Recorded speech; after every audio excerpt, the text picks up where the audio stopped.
So ఇంకొక అంశం ఏంటంటే సార్, ఐఏఎస్లు ఐపీఎస్లకు సంబంధించిన అంశము నిన్నటి నుంచి చాలా వైరల్గా మారింది. డీజీపీ కొంతమంది ఎవరైతే బదిలీలకు సంబంధించి వాళ్ళందరినీ పక్కన పెట్టేస్తున్నారో వాళ్ళందరూ ఆఫీసులకు రావాలి, రేపటి నుంచి డీజీపీ ఆఫీస్కి వచ్చి ప్రతిరోజు సంతకం పెట్టి వెళ్ళాలి రిజిస్టర్లో అని చెప్పేసి ఒక మెమో కూడా జారీ చేసిన పరిస్థితి మనం చూసాము. వాళ్ళందరూ గత ప్రభుత్వంలో జగన్మోహన్ రెడ్డి కోసం పనిచేశారు, లేదంటే చంద్రబాబు అరెస్ట్లో కీలకంగా ఉన్న వాళ్ళు కానివ్వండి, దాంతోపాటు టీడీపీ నేతలను ఎవరైతే అరెస్ట్ చేశారో వాళ్ళకి సంబంధించి పోలీసులు ఎవరైతే ఉంటారో వాళ్ళందరినీ కూడా పక్కన పెట్టారు. వీళ్ళందరూ జగన్మోహన్ రెడ్డి మనుషులంటూ కూడా ఇప్పుడు ఉన్నటువంటి అధిష్టానం సంబంధించి కానివ్వండి కొంత మీడియా చేసినటువంటి ప్రచారం. అది ఒక పాయింట్.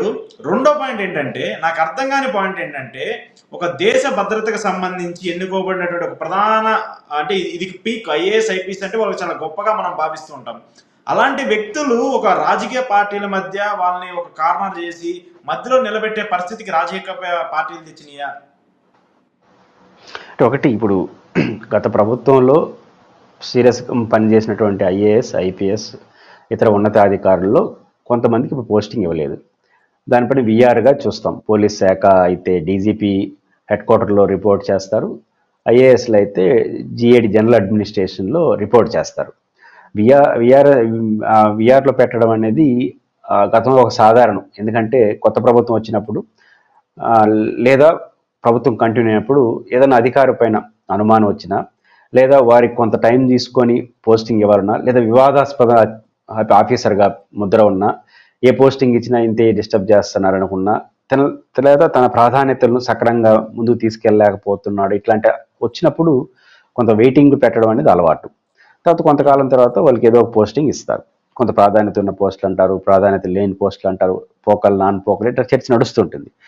ఇప్పుడు ఒకప్పుడు విఆర్ఎస్ అనేది విఆర్ వేకెన్సీ రిజల్ట్స్లో పెట్టడం అనేది సాధారణ విషయం. గత ప్రభుత్వం కానీ ఈ ప్రభుత్వం కానీ వచ్చిన మార్పులు ఏంటంటే, గత కొంతకాలంగా విపరీత పోకళ్ళు దారితీసింది. అంటే ఒక రకంగా తమకు ఇష్టం లేని వాళ్ళని సుదీర్ఘ కాలం పెట్టేయడం అనేది ఒక సమస్య, ఒక ఫ్యాషన్గా మారిపోయింది. దీనివల్ల ఏమవుతుందంటే ఇబ్బందికర వాతావరణం ఉంటుంది. అంటే ఏదైనా ఒక అధికారి, ఆల్ ఇండియా సర్వీస్ అధికారి కానీ ఐపీఎస్ ఐఏఎస్లో ఏదైనా చట్ట వ్యతిరేకంగా కానీ తప్పుల పరంగా చేసినప్పుడు వారిపైన ఎంక్వైరీ చేయడం మంచిది. అలా కాకుండా విఆర్ పేరుతో వాళ్ళని పెట్టేయడం అనేది ఏమవుతుందంటే, వాళ్ళకి ఒక ముద్ర పడితే అది చాలా ప్రమాదం. ఎందుకంటే ఒక ముద్ర వాళ్ళు వేసుకున్నా మనం వేసిన, ఇప్పుడు ఉదాహరణకు కొంతమంది ఐపీఎస్ ఆఫీసర్లకి డీజీపీ గారు మెమో ఇచ్చారని, ఇది సాధారణ విషయం.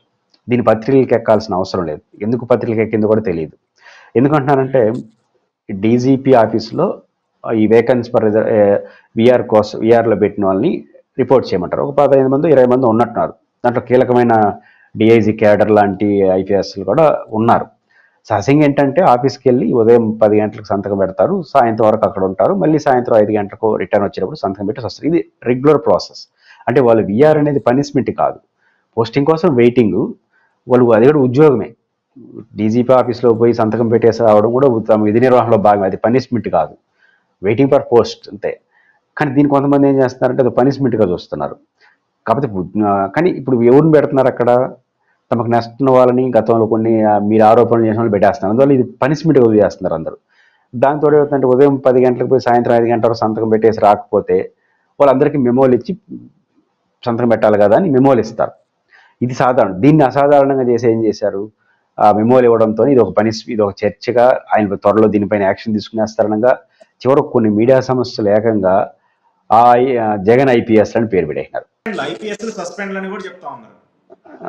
ఇంకేమన్నా పోతారంటే, మన టీవీ మన నోరు మన ఇష్టం అని చెప్పి జగన్ ఐపీఎస్లను పెట్టడం ద్వారా వాళ్ళు చాలా పొరపాటు ధోరణితో వెళ్తున్నారు. ఎవరికి నష్టం? వీళ్ళు ఏమనుకుంటున్నారంటే ఐపీఎస్లకు నష్టం అనుకుంటారు. ఐపీఎస్లకి ఏముంది, ఒకసారి ఐపీఎస్ ఐఏఎస్ అయిన తర్వాత సస్పెండ్ రిమూవ్ అయితే తప్ప వాళ్ళని ఎవరేం చేయలేరు. వాళ్ళు సర్వీస్ ఉన్నంత వరకు వాళ్ళకి ముద్ర వేసేస్తే తెగింపు వస్తుంది మళ్ళీ కొంతకాలం అయిన తర్వాత. ఉదాహరణకు 15 మంది 20 మందిలో ఎవరైనా కొంతమంది అత్యుత్సాహపరులు ఉంటారు. రెండు ప్రభుత్వాలు ఉన్నారు. ఈ ప్రభుత్వంలో కొంతమంది చూడారు, ఆ ప్రభుత్వంలో కొంతమంది ఐఏఎస్లు ఐపీఎస్లు మనం ఐఏఎస్ ఐపీఎస్ అనే స్పృహ లేకుండా వ్యవహరించారు కొంతమంది ఉంటారు. అనేక కారణాలు ఇచ్చే ప్రభుత్వం యొక్క నిర్ణయాన్ని కఠినంగా అమలు చేసేవారు కొంతమంది ఉంటారు. ఆ కారణం కూడా కొంతమంది రావచ్చు. నువ్వు అందరినీ ఒక 15 మంది నాడు ఉంటే 15 మందికి జగన్ ఐపీఎస్లు అంటే ఎవరికి నష్టము? వాళ్ళు ఏమనుకుంటున్నారంటే ఐపీఎస్లను అవమానిస్తున్నామని ఆ కన్సల్ట్ అని ఆ మీడియా ఛానల్స్ అనుకుంటున్నాయి. కాదు, మీరు కొంతమందికి పేర్లు పెట్టి ప్రభుత్వానికి వ్యతిరేకంగా తయారు చేస్తారు వాళ్ళని. ఇప్పుడు ఒకసారి ఐపీఎస్ ఆఫీసర్ని నువ్వు జగన్కి అనుకూలం అంటే ఈనిపోతాడు. రెండోసారి నువ్వు కనపడే వాళ్ళందరినీ ఎవరికైతే పోస్టింగ్లు అందరినీ జగన్ జగన్ అని పేరు పెట్టేస్తే ఇంకొచ్చింది కాలని చెప్పి మనం అంతే కదా అనుకున్నారు అనుకో వాళ్ళు ఎవరికి నష్టం? ఒక 20 మంది ఐపీఎస్ ఆఫీసర్లు ఒక్కొక్కరికి జీతం ఎంత? దాదాపు ఇప్పుడు 2 డిఐజీ లాంటి కేటర్లో 2-3 లక్షలు అవుతుంది పర్ మంత్. సాధారణ ఏ ఐపీఎస్ కూడా 1.5 లక్షలు 2 లక్షల మధ్యలో ఉంటుంది. 1-2 లేదా 3-4 lakhs ఉంటుంది. ఈ 10-20 మందికి ఇన్ని లక్షల రూపాయల జీతాలు ఇచ్చి ఆడ పెట్టుకోవడం ఏంటి? వాళ్ళకి ఏదో ఒక బాధ్యత ఇవ్వాలి కదా. నష్టం ఎవరికి? వాళ్ళకి కాదు. వాళ్ళు ఏముంది విజయవాడలో ఉంటారు, తెల్లారితో పాటు సంతం పెట్టి వచ్చారు. కొంచెం ఇరిటేషన్ ఉండొచ్చు, కానీ లక్షల రూపాయలు ప్రజాధనం వృధా అవుతుంది. ఒకవేళ వాళ్ళపైన తప్పులు ఉన్నాయని మీరు భావిస్తే చట్టపరమైన శాఖపరమైన దర్యాప్తు తీసుకోండి, చర్యలు తీసుకోండి. కానీ ఈ పేరుతో కొంతకాలం ప్రభుత్వం అర్థం చేసుకుంటాం. ఎందుకంటే కొత్తగా ప్రభుత్వం ఏర్పడిన తర్వాత తమ ప్రాధాన్యతలని ఏ ఆఫీసర్ అయితే కరెక్ట్గా చేస్తాడు, ఏ ఆఫీసర్ సరిగ్గా జడ్జ్ చేయడంలో కొంత టైం తీసుకోండి, తప్పేం లేదు. కానీ ఈ పేరుతోనే ఎక్కువ కాలం పెట్టుకోవడం, వాళ్ళకి మెమోలు ఇస్తే దాన్ని ఒక పెద్ద ఇష్యూగా మార్చడం, కొన్ని మీడియా ఛానల్ వాళ్ళకి ఒక పార్టీ ముద్రేసేస్తే ఓ 20 మంది ఆనే కూర్చొని 24 గంటలు మనం వైసీపీ అంట అని వాళ్ళు అనుకుంటే ఎవరికి నష్టం? ప్రజల ఆస్తులకు నష్టం, ప్రజల యొక్క నిధులు నష్టం. వాళ్ళు కూడా వాళ్ళ కరుడు గట్టంలో తయారవుతారు. ఇంకా మీరు అన్నారు కదా కానీలే అనుకున్నారు అనుకోండి, 20-30 మంది ఆఫీసర్లు 40 మంది ఆఫీసర్లు ఐఏఎస్ ఐపీఎస్లు అంతా కలిసి ఒక పార్టీ ముద్ర చేస్తే వాళ్ళందరూ కూడబలుకుంటే ఏం పరిపాలన సవ్యంగా జరుగుతుందా? కేవలం వాళ్ళుగానే ఉంటారు. ఇప్పుడు 20 మంది ఉన్నారు ఐపీఎస్లు, వాళ్ళందరూ ముద్ర వేసి వాళ్ళని రోజు టీవీలో చర్చ పెట్టి జగన్ ఐపీఎస్ అని ముద్ర వేస్తా ఉంటే వాళ్ళందరూ ప్రభుత్వానికి వ్యతిరేకంగా మారితే ఏమవుతుంది? 20 మంది అంటే వాళ్ళ ఫ్రెండ్స్, వాళ్ళ కొలీగ్స్ ఇంకొక 30 మంది ఉంటారు ఎవరు ఐపీఎస్లో. ప్రభుత్వం సవ్యంగా నడుస్తుందా? పాలన పద్ధతి సవ్యంగా నడుస్తుందా? ఇది ఎవరికి నష్టం? ప్రజలకి నష్టం, ప్రభుత్వానికి. జగన్కి ఏం నష్టం లేదు. జగన్ మీ పేరు పెట్టి జగన్కి ఏం నష్టం? ఇది వాళ్ళు ఆలోచించుకుంటే మంచిది. ఇప్పుడు గతంలో జగన్మోహన్ రెడ్డి అధికారంలో ఉన్నారు, వాళ్ళ ఐఏఎస్ అని చెప్పేసి ఆయనకు అనుగుణంగా చెప్పారు.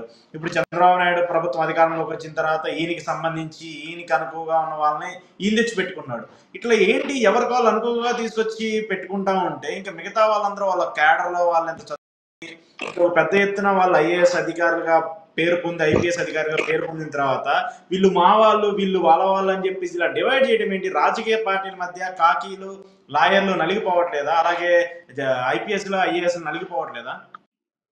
అంటే ఇప్పుడు రాజు లేదా ముఖ్యమంత్రి మనం చూసుకున్నప్పుడు వాళ్ళ యొక్క మంత్రివర్గం కానీ అవన్నీ కానీ ఆ హెడ్ క్వార్టర్ ఎవరైతే నెంబర్ 1 పర్సన్గా ఉంటాడో పార్టీ లేదా పార్టీ నాయకత్వంలో ప్రభుత్వం లీడర్ సీఎం, వాళ్ళ మనోభావాలు అంటే వాళ్ళ ఇష్టాయిష్టాలని కాదు, వాళ్ళని అర్థం చేసుకొని పనిచేసే ఆఫీసర్లని పక్కన పెట్టుకుంటారు. తప్పు కూడా కాదు, ఎందుకంటే దాన్ని ఇంప్లిమెంటేషన్ చాలా ఇంపార్టెంట్. క్రూషియల్ పోస్టులు అంటే చీఫ్ మినిస్టర్ ఆఫీసు, జిల్లా కలెక్టర్లు, డీజీపీ, ఎస్పీ, ముఖ్యమంత్రి ఒక ఆలోచనలో ఉంటే దాని క్వైట్ ఆర్జెంట్లు అనుకోండి, పరిపాలన సవ్యంగా నడవదు.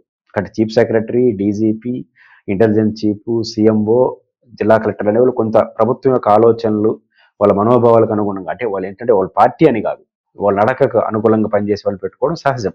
దాన్ని తప్ప ఆ ముద్ర పడితే మంచిదే. ఈ ఆఫీసర్ చంద్రబాబు గారిని బాగా అర్థం చేసుకోగలడు, ఈ ఆఫీసరు జగన్ గారిని బాగా అర్థం చేసుకోగలడు అనుకున్న వాళ్ళు పెట్టుకుంటారు, తప్పేం లేదు. అంటే వాళ్ళ మనోభావాల్ని, వాళ్ళ మనస్తత్వాన్ని, అంతే తప్ప వాళ్ళు రాజకీయాలను కాదు. ఇవి కొంతమంది ఐఏఎస్లు ఉంటారు, ఏ ప్రభుత్వం వచ్చినా కీలక పాత్ర వహిస్తారు. ఇంతకుముందు ఉదాహరణకు మంచి ఎగ్జాంపుల్ జవహర్ రెడ్డి గారు రాజశేఖర రెడ్డి దగ్గర పనిచేశారు కీలక పోస్టుల్లో. కిరణ్ కుమార్ రెడ్డి గారు, రోసయ్య గారు, మళ్ళీ చంద్రబాబు నాయుడు గారు, మళ్ళీ జగన్ గారు, వీళ్ళు భిన్నమైన రాజకీయ నేపథ్యం వాళ్ళు. కానీ భిన్నమైన రాజకీయ నేతలు సక్సెస్ఫుల్ ఐఏఎస్ ఆఫీసర్గా ఆయన నడిచాడు. ఒక మోడల్ అయిన ఒక రకంగా అన్ని పార్టీల ఎవరున్నా వాళ్ళు, ఎందుకంటే ప్రభుత్వం మనోగతాలని యాజ్ పర్ ఎగ్జిక్యూటివ్ రూల్స్ ప్రకారం ఎగ్జిక్యూట్ చేయడం వాళ్ళ పని. ఇట్లాంటి పెట్టుకునే మనం ఇప్పుడు రాను ఏమవుతుందంటే ఇది కాస్త విపరీత పోకళ్ళకి వెళ్ళి నా మనిషి వాడి మనిషి, లేకపోతే వాడి మనిషి నా మనిషిగా మారిపోతుంది. దీనివల్ల మంచి ఆఫీసర్లు నలిగిపోతున్నారు. ఇప్పుడు ఉదాహరణకు ఒక 18-15 మంది దగ్గర జగన్ ప్రభుత్వంలో ఆయన మాట విన్నారు అని పేరు పక్కన పెడితే కొన్ని సందర్భాల్లో ప్రభుత్వ నిర్ణయాలను సాహసోపేతంగా అమలు చేయాల్సి ఉంటుంది ఐఏఎస్ ఆఫీసర్లు, ఐపీఎస్లు. ఇప్పుడు దీన్ని అమలు చేసిన వాళ్ళందరికీ ఆ పేరు పెట్టేసి మెడలు చుట్టేస్తే భయపడరా? ఇప్పుడు ఉదాహరణకు ఒక సిట్ కేసు పెట్టారు గత ప్రభుత్వం, ఉదాహరణకు చంద్రబాబు నాయుడు గారి ప్రభుత్వంలో కొన్ని విషయాల్లో వాళ్ళు మాల్ ప్రాక్టీస్ జరిగాయని ఆంధ్రప్రదేశ్ క్యాబినెట్, జగన్మోహన్ రెడ్డి గారి క్యాబినెట్ సబ్ కమిటీ నిర్ణయించి ఆఫీసర్లకు అప్పగించింది. ఆ ఆఫీసర్లకు అప్పగించారు కాబట్టి వాళ్ళు దాన్ని నడిపినారు. ఇప్పుడు వచ్చే ముఖ్యమంత్రి ఏమైనా మమ్మల్ని ఇబ్బంది పెడతాడేమో అని వాళ్ళు పని చేయడం మానేసినారు అనుకోండి, వ్యవస్థ నడుస్తుందా? ఇప్పుడు జగన్మోహన్ రెడ్డి గారి పరిపాలన సంబంధించి కొన్ని విషయాల్లో ఈ ప్రభుత్వానికి కొన్ని అభ్యంతరాలు ఉన్నాయి. తెలుగుదేశం పార్టీ ఎవరు ఇన్వెస్టిగేషన్ చేయాలి? మళ్ళీ ఈ ఐఏఎస్లు ఐపీఎస్లు చేయాలి. ఇప్పుడు వీళ్ళపైన ఇట్లా మీరు పోతున్నారు. గతంలో ఏదో ఎంక్వైరీలు జరిపారనో ఇంకోటని. ఇప్పుడు జగన్మోహన్ రెడ్డి గారి కేసుల్లో ఎంక్వైరీ జరిపే వాళ్ళకి ఇది భయం ఉండదా? అరే బాబు, అప్పుడు చంద్రబాబు నాయుడుకి కేసులు వీళ్ళు పోయినారు ప్రభుత్వ నిర్ణయానికి. ఇప్పుడు రేపు మనం చంద్రబాబు గారు చెప్పారని జగన్ కేసులో పోతే ఆయన ముఖ్యమంత్రి అయితే మనకి ఇదే పరిస్థితి అని ఉన్నారు అనుకోండి, ఆఫీసర్లు సహకరిస్తారా? సవ్యంగా నడుస్తుందా పాలన? కాబట్టి ప్రభుత్వ మనోగత కొంతమంది అత్యుత్సాహపడి ఇచ్చలుడిగా ప్రవర్తించే వాళ్ళు కొంతమంది ఉన్నారు. వాళ్ళపైన చర్యలు తీసుకోండి. సాధారణంగా ప్రభుత్వ ప్రాధాన్యతలు ప్రభుత్వ నిర్ణయాలు అమలు చేసే వాళ్ళందరినీ ఘాట్లో కట్టేస్తే జరిగే పరిణామం ఏంటో తెలుసా? వాళ్ళు కరడుగట్టిన మీకు వ్యతిరేకంగా మారుతారు. ఇప్పుడు ఉండే వాళ్ళు భయపడిపోయి మనకెందుకు కర్మ, ఈరోజు వాళ్ళకైంది రేపు మాకు అవుతుందని పని చేయకపోతే ప్రభుత్వం స్తంభించిపోతుంది. కాబట్టి దుందుడుకు చర్యలు మానేసి ప్రాక్టికల్గా ఉంటే రాజకీయ పార్టీలు మంచిది. ఓకే.